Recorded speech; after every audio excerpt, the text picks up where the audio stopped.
Welcome to Consider Yourself Hugged, a place to find comfort and support as you navigate your mental and emotional well-being.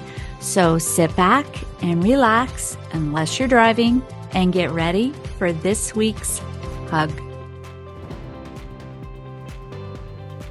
So Michelle, you just met Brittney. Brittney, you just met Michelle.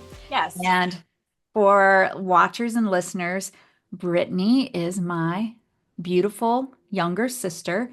And she messaged me. So I checked my email at 6 this morning, and she had sent me a message saying, "Oh, I'm so sorry I didn't get the stuff to you last night." She just was in the middle of a 12-hour shift as a 911 dispatcher. So, Brittney, as a Lots of fun. sister, as a guest, and we haven't had a lot of close times over the years, just because of lots of moves and different things, which Oh, yeah. maybe we'll do a session on that, Brittney.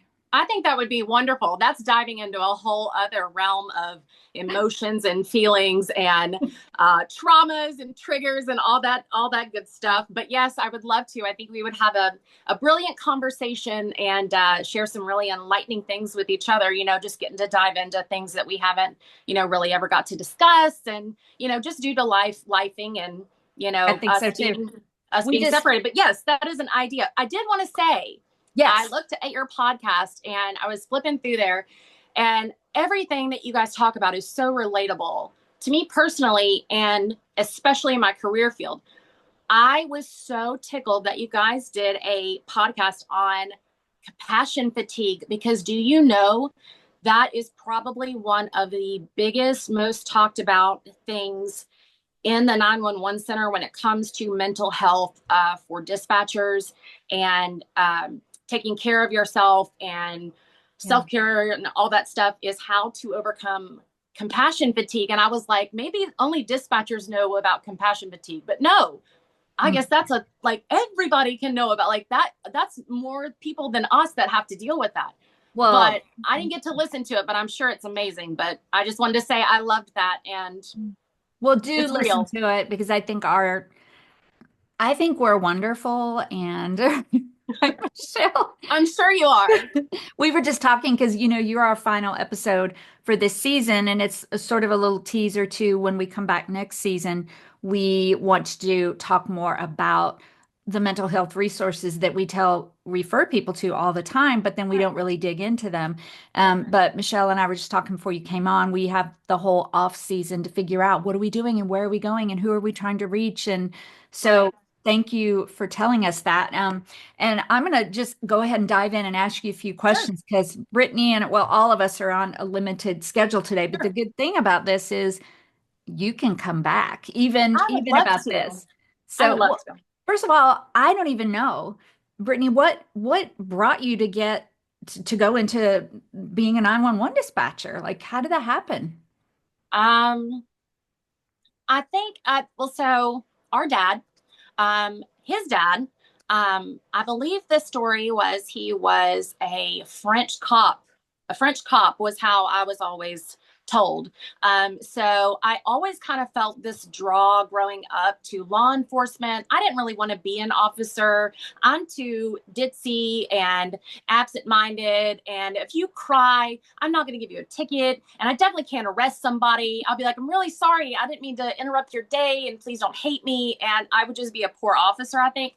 But I've always just been fascinated with law enforcement, more so being a detective and investigating and interrogating. I remember that. Yeah, so I started watching Law and Order SVU when that came out, and I've had this fascination over the last 20 years with being an officer, being a police officer, or being in that field in some aspect. I'm really good at questioning. I'm really good at finding things out, and I looked for a long time to see if there was some area other than being in the FBI or having a criminal justice degree, or some area that I could kind of dip my feet into law enforcement without being a full-fledged cop, but having a pretty decent responsibility and being able to help people at the same time. And I really wanted to ask a lot of questions. I wanted to be able to dig and find stuff out. Well, lo and behold, I was in a a theater play at the Hendersonville Performing Arts Center back in 2015 with a girl who worked for Metro Nashville 911. And she was in the show with me. We were doing Les Mis. And she was telling me that she worked for 911. And I tore her apart with questions. I mean, we started off as really good friends, but I think after like the 8 weeks, she just wanted to be as far away from me as possible because I constantly picked her brain about it. And she was like, why don't you just apply, see how it goes, and then go from there? Wow. So that was 2015. I didn't even apply until 2020. And 2020 was a hard year for everybody. We lost our dad. That was also a year that COVID took over the world and really set everybody on different paths in life in general. And I really was, after losing dad, I really was desperate to find a purpose in life, and not a purpose just being a secretary. And there's nothing wrong with being a secretary, but I needed a deep meaning to life. I needed a reason, a solid reason to keep me on this earth. And so I figured I'm going to apply. They said they were always hiring. I'd heard it's kind of an extensive process, but I was like, you know what? If God has this in store for me, I'm going to make it all the way through. I applied in June. I Hmm. didn't hear back anything in June, or I'm sorry, I applied in March, right? I think right before we lost Daddy. I didn't hear anything in April. I didn't hear anything in May. In June, I finally got an email back asking me to start my whole wheel of things I had to do. I had to get fingerprinted. I had to get vetted by the TBI. I had to have a psych eval through Vandy Psychiatric. I had the whole gamut of things started in June or July, and then I finally got hired in August. And I sat in an interview in front of 5 supervisors, and they asked me the same question. They said, "Why are you here in front of us today? And what do you want to do? What do you want to get out of the career?" And I said, "I don't know how to answer that. To be quite honest, I don't know. I know I care about people. I know I want to help people. I know that I have a calling in this general field, and I don't know what I want out of it just yet, but I know that I want to I want to try this, and I want to give it my all and see where it goes." And I just really wanted the opportunity to try something, and started in August, and here I am 5 years later. I really love saving some lives every now and then. You know, we're going to dig into, Michelle may not know it's an elephant in the room, but it's an elephant in the room with us. Like our whole family has mental health issues. Oh yeah. We've all just had mental health issues. And Yeah. so you have had your battles, and then you started this job, and then where you are now. Can you walk us through that? Oh yeah. And That let me say this too, because you know, mental health first aid, or maybe you don't, I don't know, but I'm a certified mental health first aid instructor, and I Mhm. teach mental health classes all the time, and we're always talking about 911. And Michelle, um, well, Michelle, do you want to tell Brittany about what you do? And Yeah, Michelle, please. You talk to me. I will talk all day. So like I know Tammy from we have been friends for over 20 years. I think we Oh, we taught decided together. almost Yeah. maybe almost oh, 20 great. years. Yeah. No, it's over 20. We have Okay, a over different 20 number years, yes. every time. So Every when time you we have was this when you were teaching at Gallatin? We taught at Oh Gallatin wow. together. That feels And like since forever that, ago. yeah, and so since that time, I left teaching and went into nursing. I did a second degree program at Belmont, and then I did a graduate degree as a mental health nurse practitioner. So now I'm a mental health nurse practitioner, and I see just kind of people ages 5 through just lifespan, like, and Oh, so you so work with adolescents all the way up to I do, and again, kind of same thing for me, like having a lot of mental health struggles, like within my family, and kind of being in an environment when I was young of like mental health wasn't a thing in the Yep. area where I was from. And so, like, I'm very passionate as well about getting the message out and reducing the stigma and so forth. So very similar to you Nice. guys. Yeah. And we all, so Michelle and I both, like I talk to people about calling 911, um, with a mental health crisis. And then Michelle has that happen sometimes in her facility. They have to call 911. And so, Yeah. so I guess the reason I wanted you to know that as far as framing this question is, walking us through for those people who have called 911 for mental health crisis, or they wonder what it's going to be like. You're a dispatcher and you have had these mental health challenges throughout your life. So, how has that changed you? Where did that start as to where you are now? So let me preface this. This is all stories of my Oh, own your kitty. person. Sorry, we're Her name easily is Ethel. This is Ethel Frances May.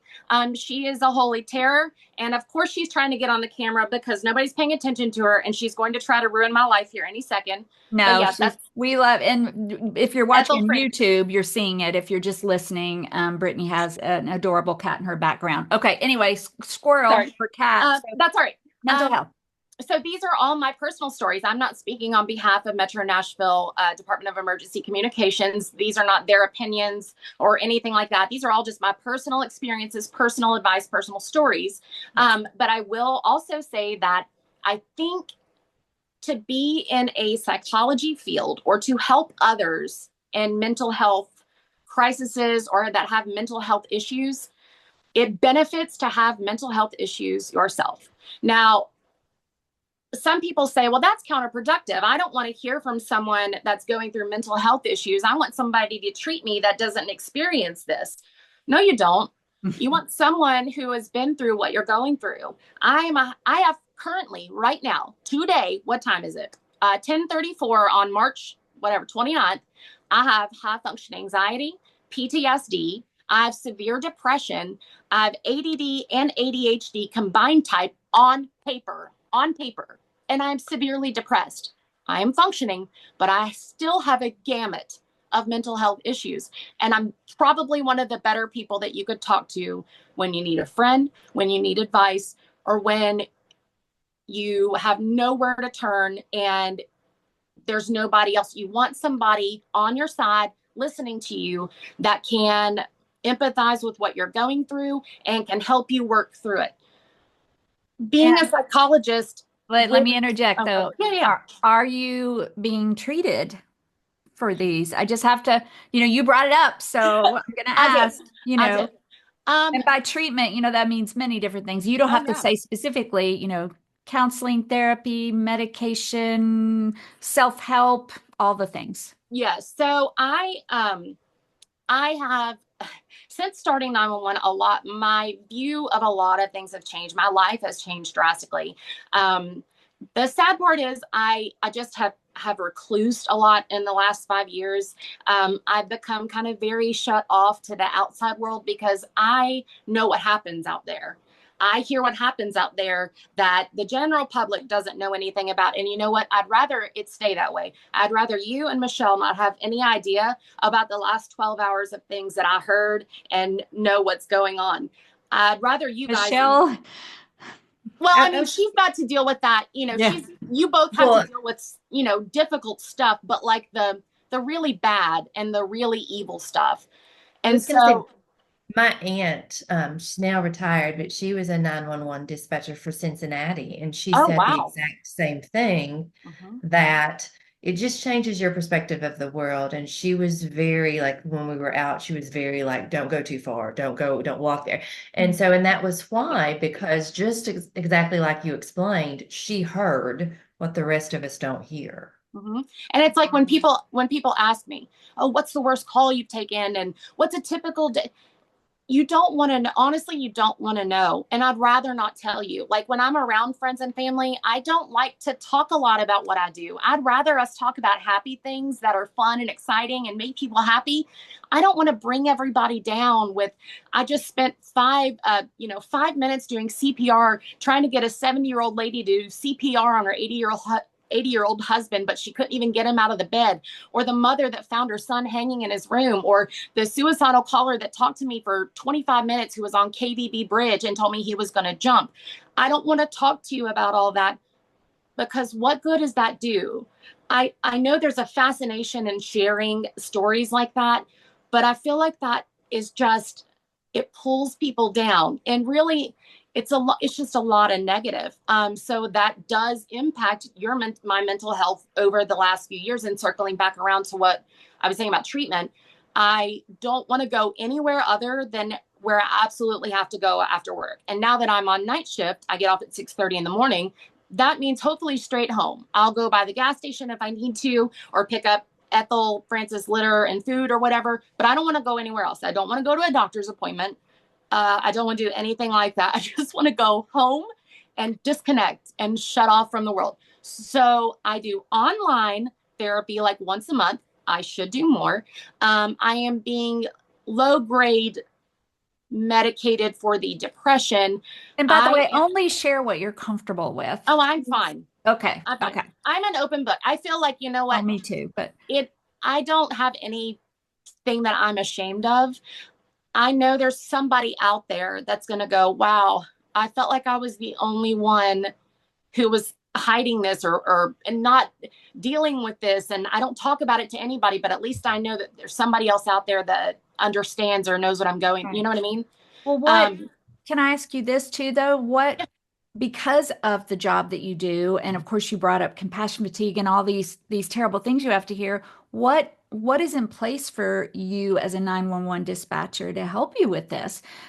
Because I mean, I know debriefing sometimes is helpful, and from what you're saying, you don't necessarily have that because you just go there, you go home. But what does 911 have in place for you to help you? Because I know the turnover rate is high. Oh, yes. Like, what do you as 911 dispatchers do to take care of your mental health? So we have a few things. I'm actually a peer supporter, and I'm going through a new certification process through the Nashville Fire Department this summer. I've been approved and chosen to go through the peer support program that NFD actually hosts. So they're kind of the front runner in mental health peer support for first responders. But here's a funny story. 911 dispatchers in Tennessee are not considered first responders. We are considered secretaries to the police department. What? So the reason I'm telling you that is we don't have a lot of the same benefits and the same resources that would be available to us if we were categorized as first responders as first responders do.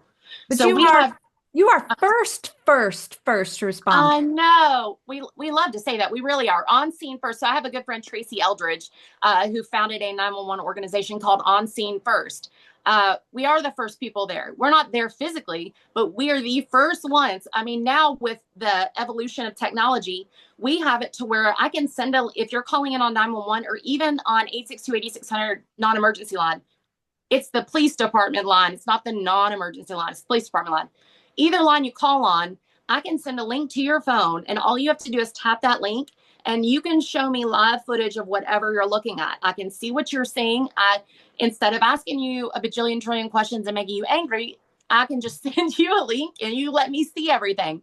What were we saying? What were we talking about? I just lost my train of thought.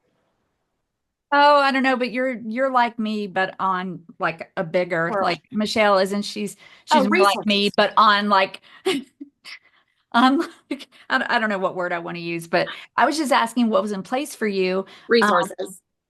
Yeah, and so it's just whatever. So we have in-house things but there is the only staples that are across the board nationally for 911 is we have an EAP, kind of like a blanket organization that stems out a lot of different resources like legal and financial aid and mental health aid. It'll set you up. I think we get 6 visits free a year through BetterHelp or Talkspace. We have, of course, in-house peer support. We also have a group called PASS, which are essentially counselors that are on call 24/7. So if we were to all during C-detail, which is we mirror the police department shifts, A-detail goes from 6:30 in the morning till 2:30 in the afternoon. B-detail is 2:30 to 10:30, and C-detail is overnight. That's my shift from 10:30 till 6:30. If anything were to happen on any of those shifts that caused a lot of trauma to the dispatchers, then we could call the counselors that work for PASS, and they are kind of on-call therapists, on-call counselors that will debrief or talk you through a traumatic event. Other than that, what's in place is really just in-house things that we come up with when we go to conferences and things like that, and learn from other organizations and agencies. Wow. Yep. I would love, Michelle, I've talked about this, but do they allow anyone to come in and like shadow you? Well, sure, Dr. West, you can come in anytime you'd like. Really? Yeah, actually. So since not, I don't want to be like, you have to be special to come in. No, absolutely not. They do. A lot of times I'll have people come in and tour the facility. We haven't really had just a bunch of civilians that we've allowed in. We actually have a gated facility that the address is not listed to the general public, and that's for our safety as well. But I think if we can get it approved, we can request to have people come and visit. I know that there are people's girlfriends and boyfriends that bring them food up there, but there's a security guard. You got to go We'll through bring one you gate. food, right, Michelle? If you guys wanted Right, to come right. up there and tour, I would Oh, I would love to. absolutely. We'll talk about that offline, but yes, Yes. absolutely. And just to make sure we address this too, so if someone is calling 911 let's focus on mental health Mhm. because that's kind of what we're here to talk about, but what should they do? Like Oh, what, it's a great question. That's a yeah. great question. Um, well, first of all, it's going to be more so on us. Um, it is our responsibility to guide the caller through their emergency. And if they're calling 911, most chances are they're hysterical or they're panicked or their adrenaline is running. You're not going to call 911 because you're out taking a jolly stroll and having a lottie-dottie day.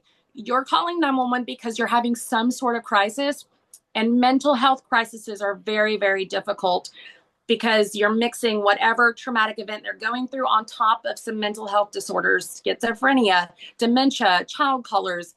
Um, this isn't necessarily mental health related, but women that are in domestic abusive situations. Well, There's no, a it is. gamut.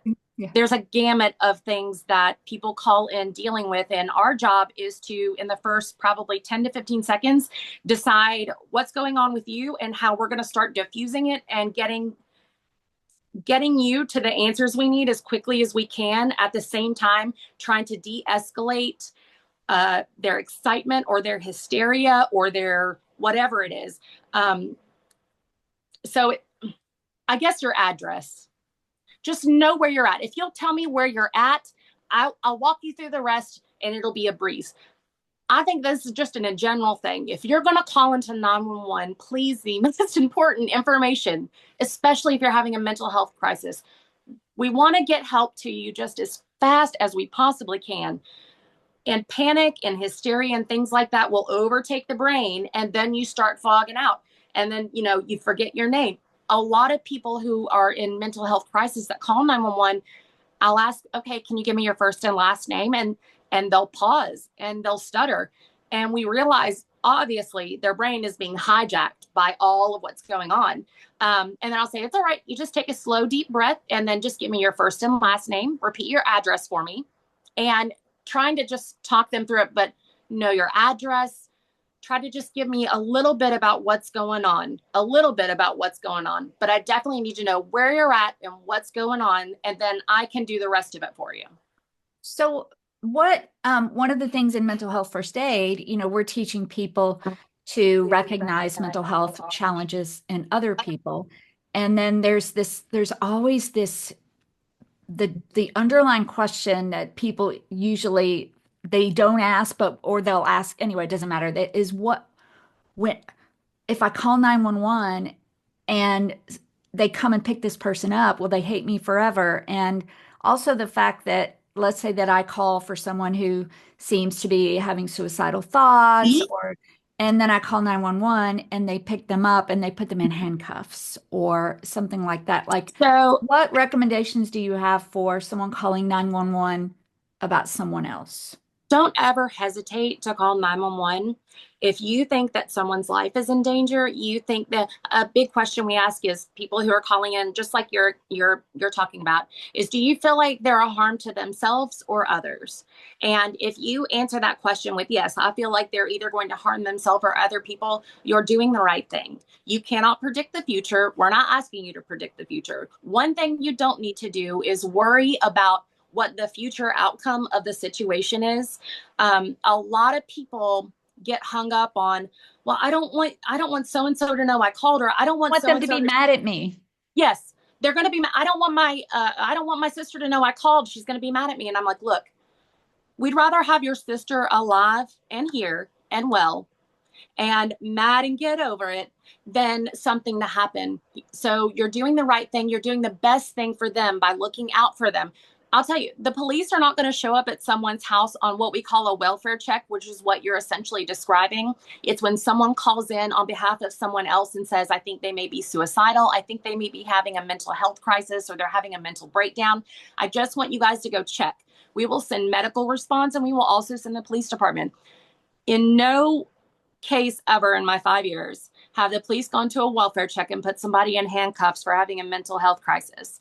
But that's a Um, really good, if I can just break in, that's a yeah, really good distinguishing phrase there, is that if you ask for a welfare check, they'll send law enforcement, right? But not to put you in a handcuff, just a welfare check. no, yes, But if you call and you say, I think this person is in danger of harming themselves or others, then that's possible. I mean, that's what I tell people in mental health first aid. And the reason is I don't want them to be traumatized. right, I don't want the caller to right, not know this might happen right. if they feel they need to be protected. So Doesn't if mean it will. someone's violent or could be violent, even then, typically the officers are not going to arrive on scene and arrest someone. What they're going to do is, actually, Nashville has mental health. They're like mental health officers. They ride with regular officers, but their main job is to diffuse or to step in and help to calm down someone who's having a mental health crisis. So when we have calls where we have someone who is agitated or aggravated, or confused and irritable, and they could be dangerous to themselves or others, we still don't even jump right on that to detain that person. What we'll do is we will send a fire engine, and an ambulance. We're going to also send the police department, and the police department is going to respond before the fire department and the medics do. And what they're going to do is they're going to get on the scene first and determine, is this an issue that we can handle by taking this person to the mental health co-op or NTMHI or to Bandy Psych? Can we help them by taking them to a facility, or do they need to be taken by an ambulance and be put in a hospital? What the officers do is they get on scene and they gauge what is the best and most efficient way to help this person that is experiencing this. And even if they are excited and animated, it still doesn't necessarily mean that you're going to get arrested. Now, they're going to try to calm you down. Now, however they need to do that, they're going to do that. But just because you're having a mental health episode doesn't necessarily mean you're going to be incarcerated for that. Nashville really tries their best. Nashville police officers really try their best to find a way and find a solution that doesn't include jail time. Yeah. Because that's not conducive to a healthy future. And they're really making efforts to try to ramp up that program and to help them more by not just throwing them in jail. And I don't know if you know this, I'm going to throw this out there, and she's fine if I share it, but our sister, Tina, this was first year of the pandemic, I think. She got scammed, and it was a lot of money. Oh, And we convinced her to call the sheriff to report it, which she did. And we right. sent over the transcript of their Facebook notes, which was like, I don't know, 100 pages. Oh my And gosh. while they were looking at it, Right. Tina had made the comment at some point that if this is a scam, so she's writing this to the person on Facebook Right. Messenger, if this is a scam, I'm just going to kill myself. They Oh sent a no. sheriff to pick her up, put her in handcuffs. She was at work. She had on scrubs. It was terrible, Brittany. She had on scrubs that were too big and she couldn't pull them up, and they actually Oh, Tami. fell down. What county? Let's like designate That what county. that's Not exactly what I was Davidson, gonna ask. not Exactly what I was Davidson. gonna ask. This was Sumner County. Okay. They took her to the hospital. They treated her horribly. And the bad thing is that when they picked her up, she called me and she was like, you know what? Maybe this is the best thing. Um, Um, because I can get help. But then after all these things happen and the way they treated her at the hospital was horrible. Tami, that Like, breaks my heart. she's That like, I'll breaks never. my heart. But that's not a typical. That's I don't know about Sumner County, and while law enforcement officers, they follow kind of this a same like outline. We have police 10 codes in Davidson County that Sumner County officers don't know. And 10 codes are what officers use to label situations when we speak. So when I'm dispatching, I'm taking care of about 20 to 30 officers. There's 8 different precincts in Nashville, in Metro Nashville, Davidson County. If I dispatch for one of those 8 sectors, I'm usually looking after anywhere from 15 to 30 officers a night. And that's done with a headset, a microphone, and a little push to talk radio thing that communicates with each officer. They have a radio on their shoulder and a radio in their car.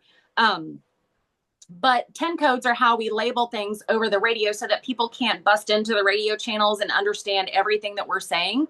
But I said all that to say, a lot of things are different when you get into different counties, and the sheriff's department does things differently than the local police department does. And you have a bunch of things there that are X factors in how they deal with things. So, I hope, sharing that story is just to say that things like that can happen. But also I wanted to run it past you for you to say, well, yes, it's different in different places, but just one bad experience, don't let that color. Oh, yes. No. Yes. I Don't. think too.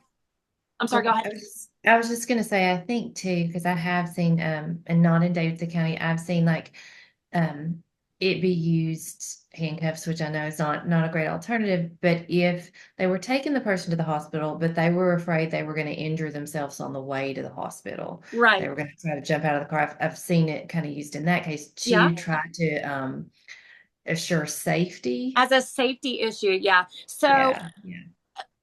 Restrict that, and that can happen if the medics or the fire department thinks that en route to the hospital, and they usually take a pretty good assessment of the patient before they're put on the stretcher and put into the ambulance. They're spending a little bit of time interacting with that patient and kind of getting a good feel for how this is going to go. And they're looking at, hey, has this escalated since we've been here? Have we been able to kind of talk the situation down? So based on that, if they make an assessment that this person possibly might try to harm themselves en route to the hospital or harm one of us, then yes, that method may be used to just for the patient safety and everyone else's, but mostly for the patient's own safety. The women and the men on the ambulance, they can hold their own, but they really are just looking after the patient and making sure, because that patient is now the responsibility of the medics in the back of that ambulance.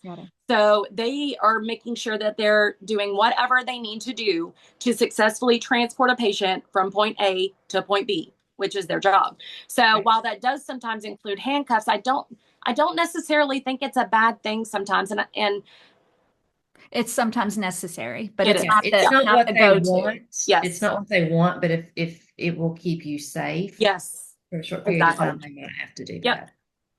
Well, Brittney, first of all, like we only have 5 minutes. And first of all, I just want to say, from my perspective anyway, this has been one of my favorite interviews ever. Me too. Aww. Me too. Ever, for multiple reasons. I mean, and listeners, Brittney is going to be speaking at a 911 conference coming up. And she was like, maybe you give me pointers or whatever. I'm like, oh my gosh, you were just like a natural. So your conversational style is so enjoyable, and the information that you've given us, and I can't wait to talk more offline. And we are you just saying that because you're my sister, or do you really mean that?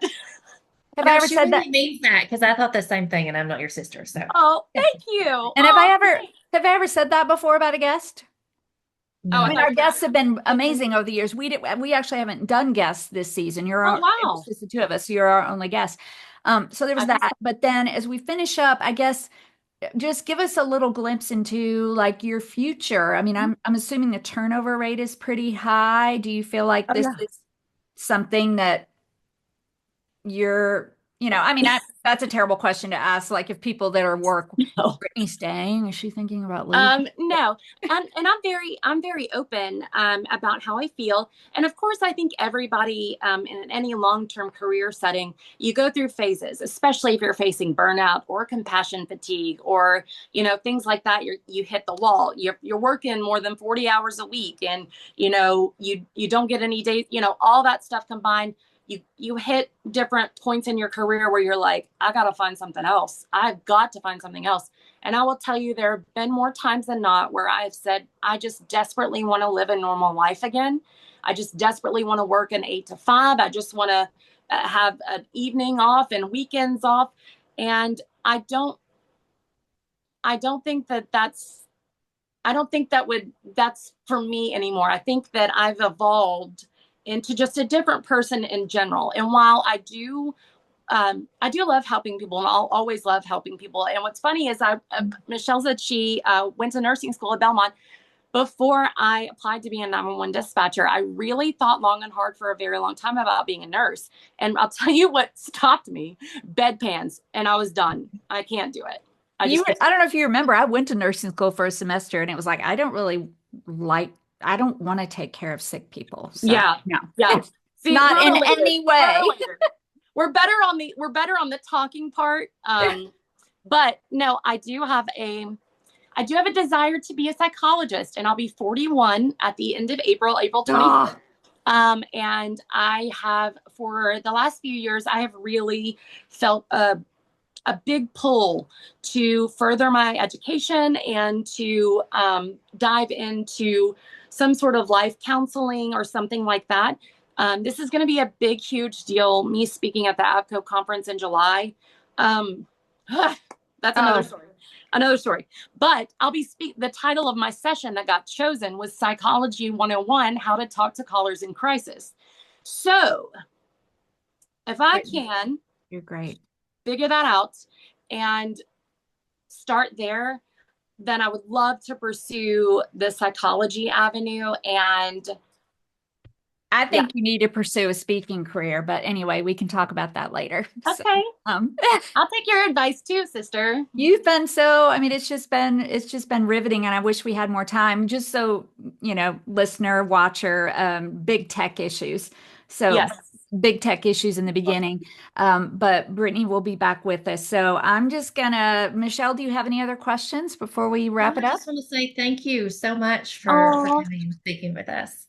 Yeah. Well, thank you for having me. It's been very nice getting to talk about what I do and talk about a lot of things that I wish I could put out in the community more, and I wish people knew, and I wish there's just so much I wish I could cover, and a lot that I wish the public knew about us, and helpful tips about calling in and 911 stuff and all that. So I'm very honored and feel very privileged to have gotten to be with you ladies today on your podcast. And I feel like this is going to be a good message. Hopefully it reaches people and makes some sense and helps some folks. And if we did that, we had a good day, right? Well, it will. And just God does things. So who knows? Maybe Absolutely. This is the beginning of the word getting out more. And I mean, that's great. It's just been such an amazing day. So everyone, you know what to do. This is our final segment for the season. And thank you for staying with us this whole time. And but continue to subscribe and download and rate and review and join our private women's Facebook group. And is that all we ask them to do, Michelle? Yes, that's it. And then Brittney, yes, what we do at the end is we say, until next time, consider yourself hugged. And it's always awkward and it never goes well when 3 people try to say it together. I love that. But I'm going to count down 3, 2, 1, and we're going to say it together. Say it one more time so I know it. We'll do the until next time, but then you can join us. Consider yourself hugged. Okay, I love it. Ready? Uh-huh. All right. And I'm not going to count down. Until next time.